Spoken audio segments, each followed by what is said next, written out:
Jake Paul versus Anderson Silva. Corey, why are you talking about that shit, man? Nobody wants to hear about that. That's not a real boxing match. Okay. Why? Do you train?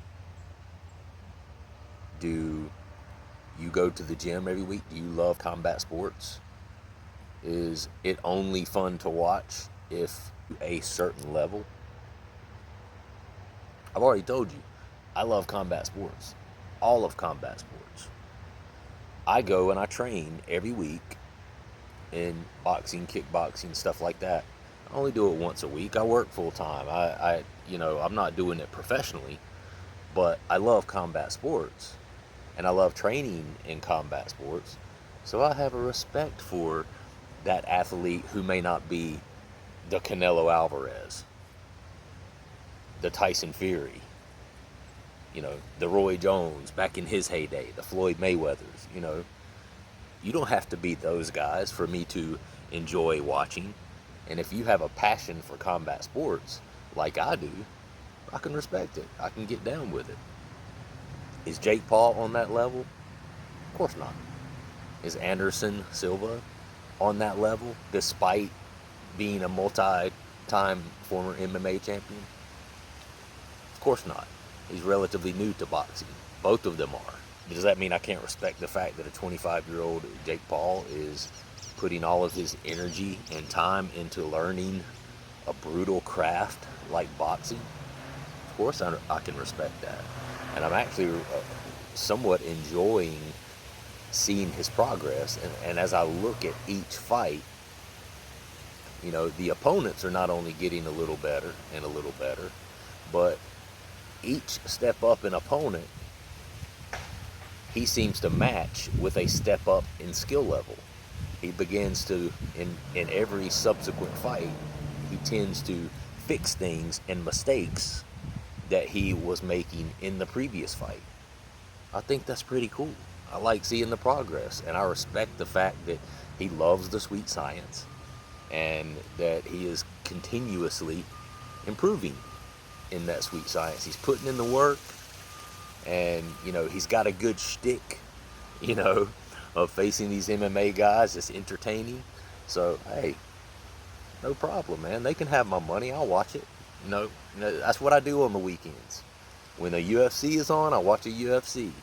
If there's a really good boxing match on that I'm interested in seeing, I'll watch the boxing match. If it's something like this where I'm following the career of a guy who's a Disney star turned YouTube boxer, dude, entertaining to me. Sounds like a good evening to me. So I'm gonna watch it, and I'm gonna give my thoughts real quick on how I think that fight's gonna play out. I will say that I actually think Anderson Silva is gonna win this fight. No disrespect towards Jake. I actually think Jake is improving a lot and doing really well and improving markedly. But with the size discrepancy, with Anderson Silva being a much, much, much bigger opponent than what Jake Paul has faced prior to this. Tyron Woodley's what, 5'9", 5'10"? So Jake Paul had a good, probably 3-inch height advantage on him. And now he's going against a guy who has about an inch height advantage on Jake.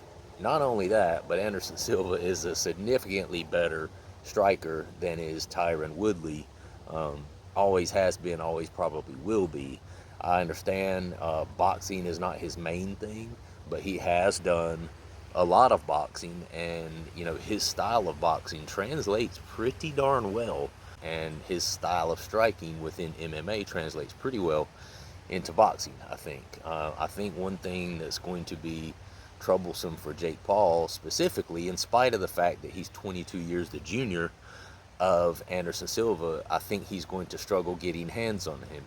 Anderson Silva is very evasive. He's one of those guys that's really good with his head movement. He moves around a lot. He's not the kind of guy to stay stationary. Hopefully Jake Paul and his camp have trained for this and tried to find, opportunities and openings where Anderson Silva leaves himself open.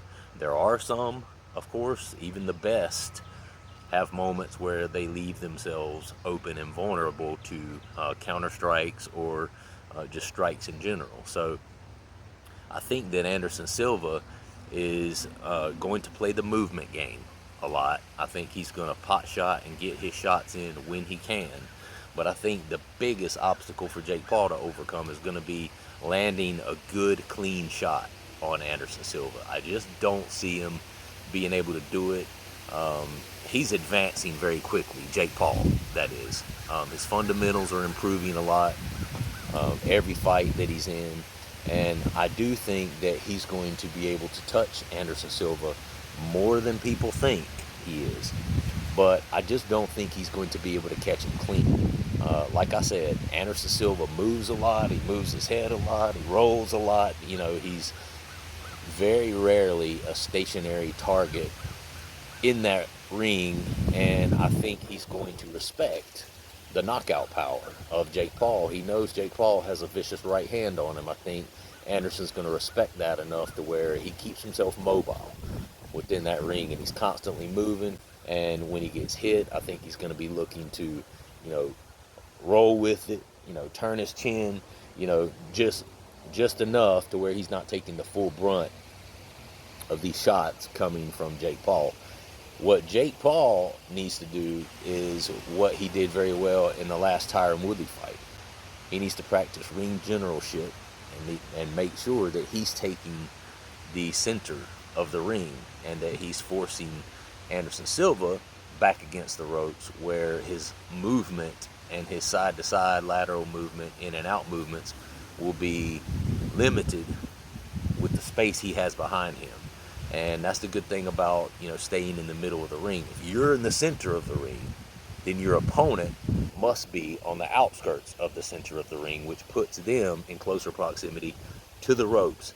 That is the key for Jake Paul. He has to stay in the middle of the ring, work his feints and work his combinations so that he can get Anderson Silva in a situation where he begins to drop his guard. When he goes to evade, he runs into the ropes, and Jake Paul is able to jump on him, hit him with, you know, maybe some multiple layered combinations to where one or two of them sticks and one or two of them catches Anderson Silva.